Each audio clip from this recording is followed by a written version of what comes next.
the formal greeting, I would like to introduce myself. My first name is Sut, last name Paul. And as for a Cambodian nickname, my mother always called me Thug, and some of my peers call me Thor. In Khmer, it means good guy slash hero. I was born in San Jose, California, and this is my hometown. Education level, I am studying Book 1, Khmer Words and Subs, hosted by Salah Khmer.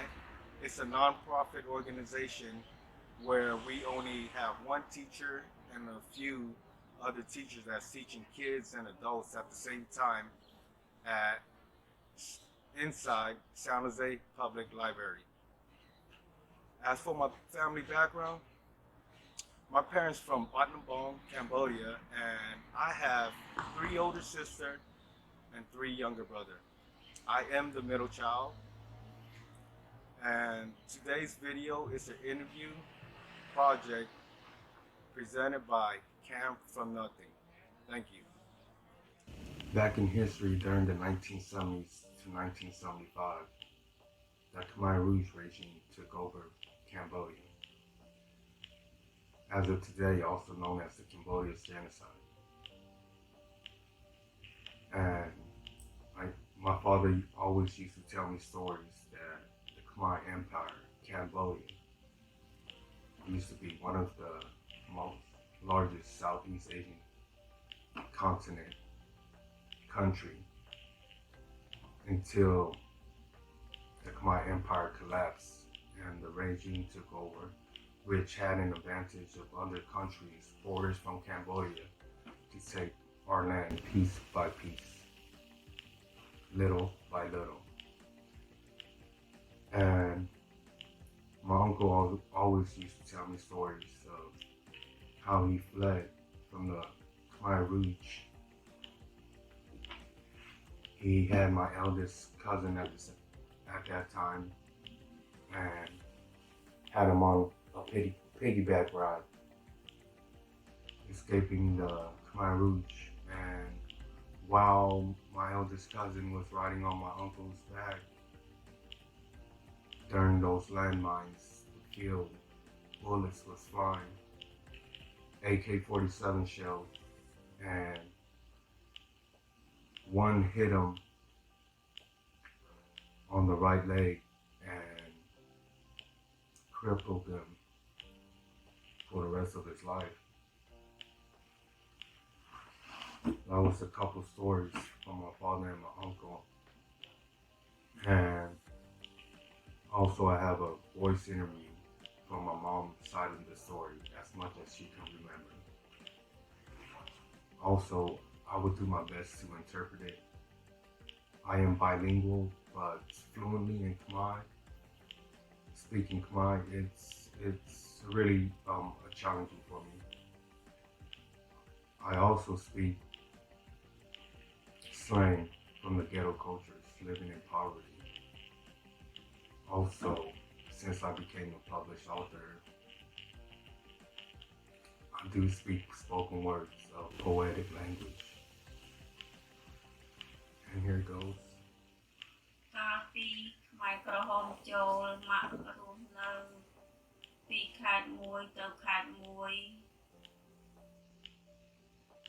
So once the regime took over, she was living from places to places.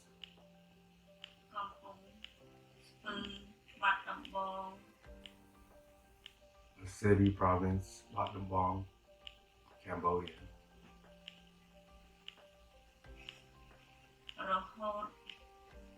All the way, living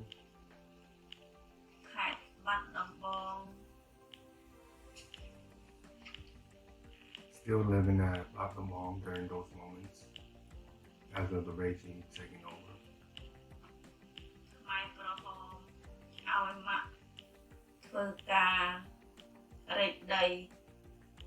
My mother was forced to break dirt, dig dirt, pull grass and weed,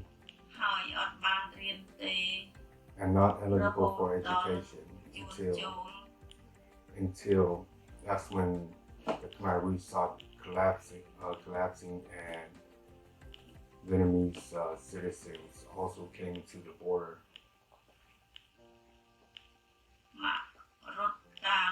And she followed and escaped and ran through the mountains passage, mountain hilltops, or the road that led to Thailand border, Thailand soil. So basically my mother escaped through the passage and through the hilltops, roadways that led to the Thailand border, and now they establish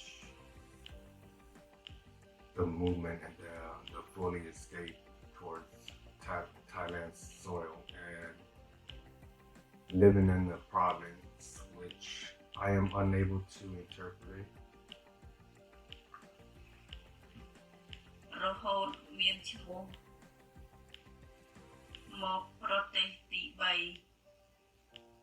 And that is where she and all the other escaped refugees were sheltered after they escaped.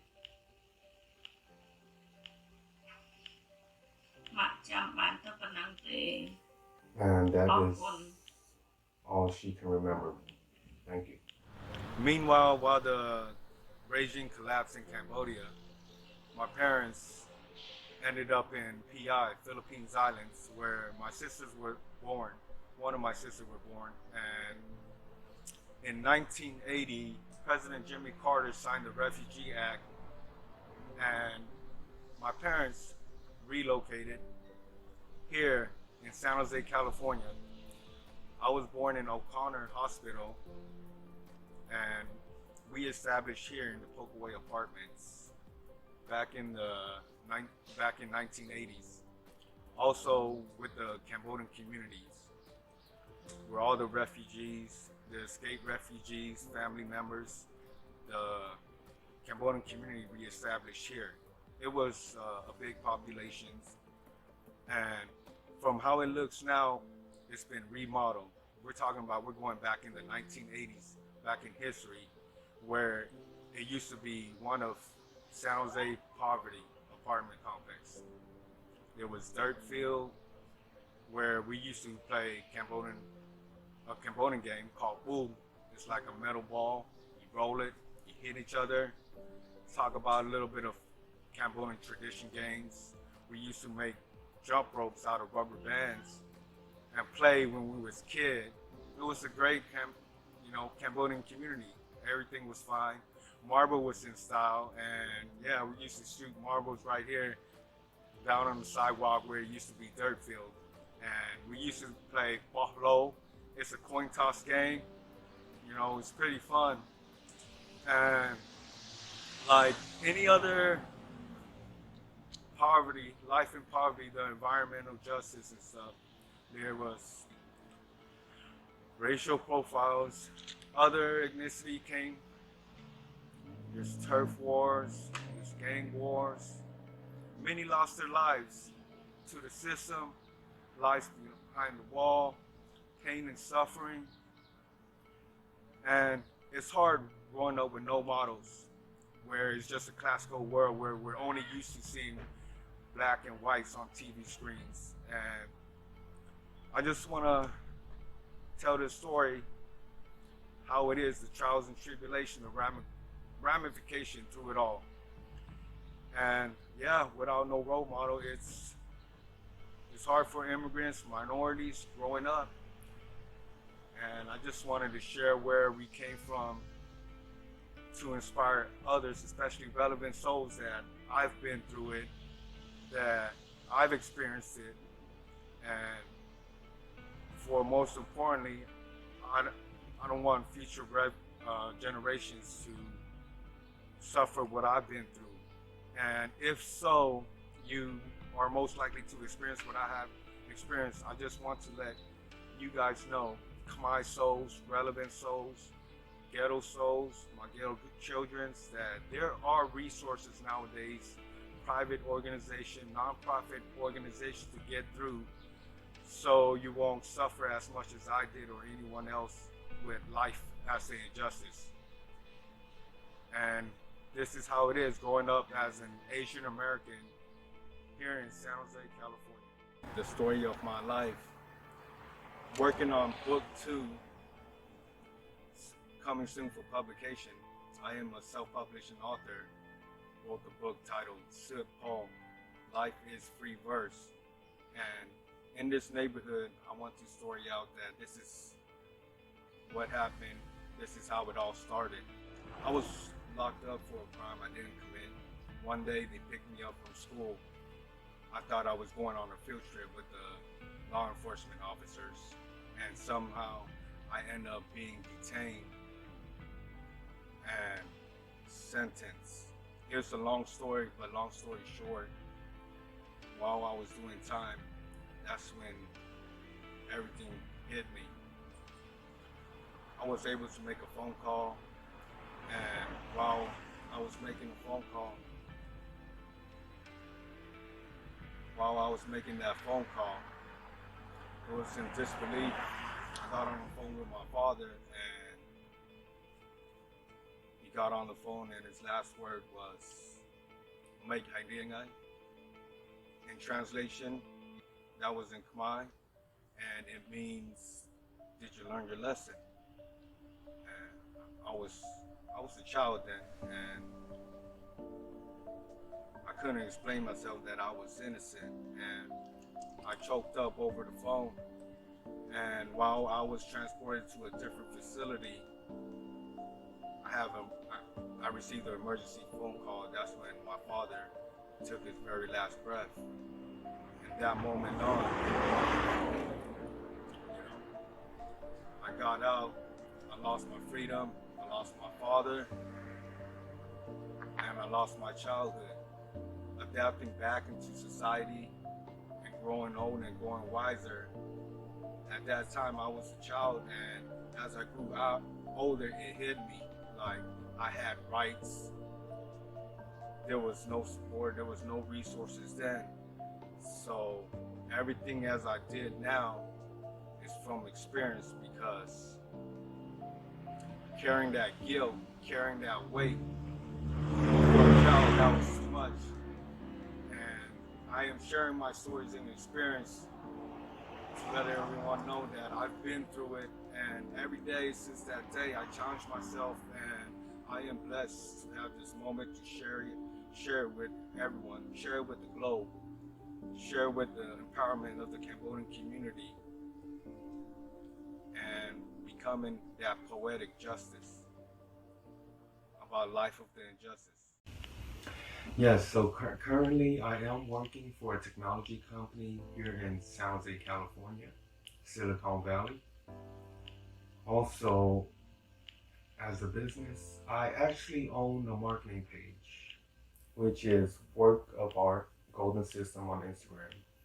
And it's where I promote myself and others at the same time, like featuring everyone else.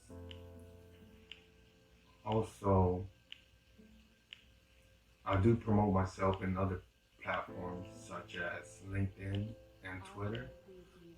Also, I do have a YouTube channel, which is those other platforms is currently inactive, slow process, because it's very challenging.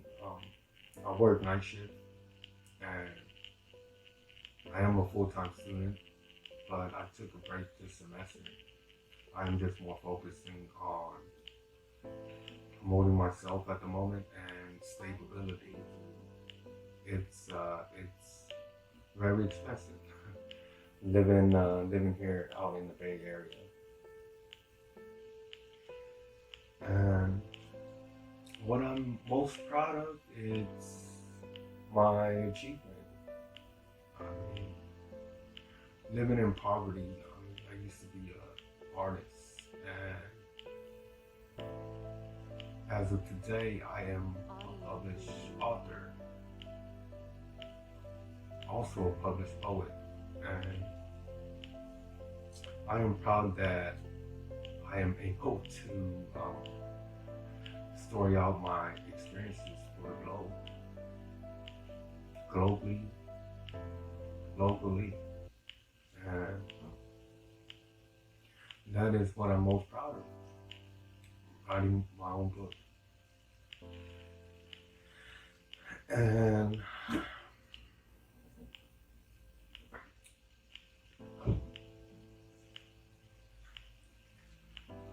what message I would like to share to the community? I've quoted,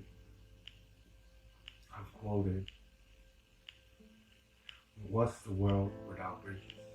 Let's rebuild together. I believe that, empowering our own community, we can also bring awareness to other cultures and communities, living in a diverse community itself. And the more that we are able to story out where we come from and the history of our cultures, I believe that we can actually rebuild it and aim for a brighter society. And also I quoted, it is only normal when you make it normal. The trials and tribulations, the obstacles that we were raised or traditionally raised differently, we take that into considerations, and it is only normal when you make it normal. Educate your mind so you can manage with your heart. Make these up. Thank you.